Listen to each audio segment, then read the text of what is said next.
தந்தை, மகன், தூய ஆவியாரின் பெயராலே ஆமேன். எங்கள் அன்பு தந்தையே இறைவா, தவக்காலத்தின் 12ஆம் நாளாகிய இன்று உருமாற்ற நிகழ்வின் வழியாய் உளமாற்றம் பெற நாங்கள் அழைக்கப்படுகின்றோம்.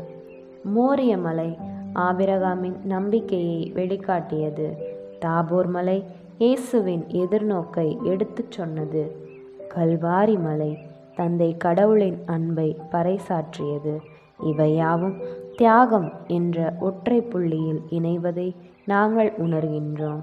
தந்தை கடவுள், இறைமகன் இயேசு, ஆபிரகாம் ஆகிய மூவரிலும் வெளிப்பட்ட தியாக உணர்வை நாங்களும் பிரதிபலிக்க விழைகின்றோம்.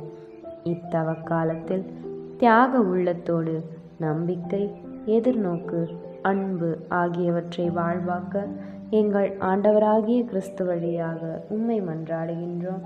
ஆமேன்.